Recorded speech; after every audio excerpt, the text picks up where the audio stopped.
Hello and welcome back. And in this video, we're going to be creating a gradient text. So let's go ahead and get started. It's going to be another control. So I'm going to create a new file here and select Swift file because we're going to be creating a view modifier once again. So we're going to call this one gradient text and import from SwiftUI. There we go. We're going to create a struct gradient text. It's going to be inheriting from or conforming to view modifier. We're going to have colors. Going to have start point for the gradient, and this is going to be unit point. We're going to have end point for our gradient, once again unit point, and then we're going to have our body, right? So body is going to have content and it's going to have an overlay, and this overlay we're not going to need the alignment, so this overlay is going to be of type linear gradient. So we're going to say linear gradient, and we will use gradient overload, and we're going to basically supply the colors that we have received in start point and end point. Okay, and that actually makes our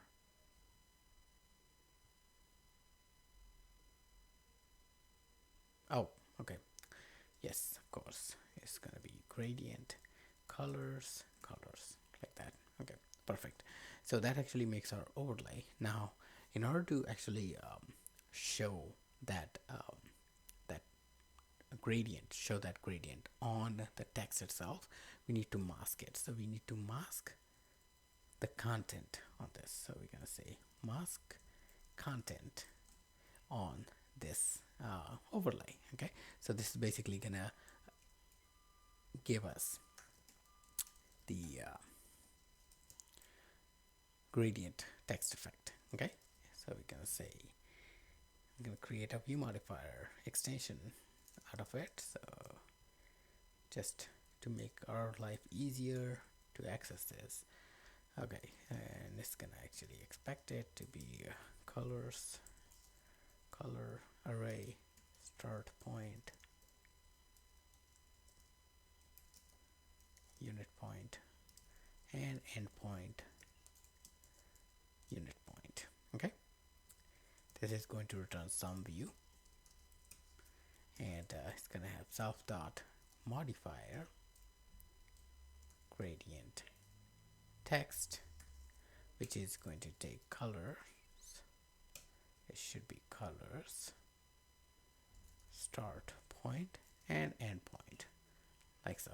Okay, with that, our gradient text is complete. So let's go ahead and try it out. I'm gonna maybe remove this and leave this guy here, and what we're gonna do is we will put them, let's put text right at the center. So text hello. All right, and we're gonna say gradient text, and you're gonna give it a color dot bluish to our dot dark bluish to color dot blue. Okay, these two colors, starting point, let's make it top and bottom for this case, and basically what we're gonna do is that's about it. So I feel we should have given a font. That's what I was thinking. Font large title, and here let's make it bold as well. Okay, so let's go ahead and try this out, and you're gonna notice that there we have it. We have our gradient text. Let me make it a little bit more dramatic. So let's give it orange and yellow, kind of that, and you're gonna see the difference. There we go. So orange and yellow, although it looks really ugly. um, Top leading, and you can say dot bottom trailing, kind of like that, and that's gonna give you another effect like that. That looks actually good. So yeah, that's how you create a gradient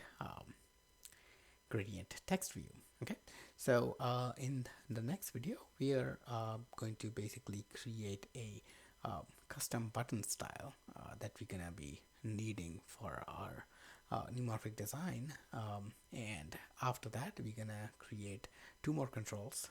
So there's gonna be, so in total we're gonna create three controls. One is gonna be a button style for buttons. There's gonna be a Neumorphic progress bar and a Neumorphic checkbox. Once we are done, done with all three of them. We are going to be done with all the controls that we need in order to put together our UI. Okay, so in upcoming videos, or upcoming 3 videos, we're going to be covering these 3 topics, and after that we're going to build our CoreData model and our view model and stuff like that. Okay, so I will see you guys in next video. Thanks again for watching.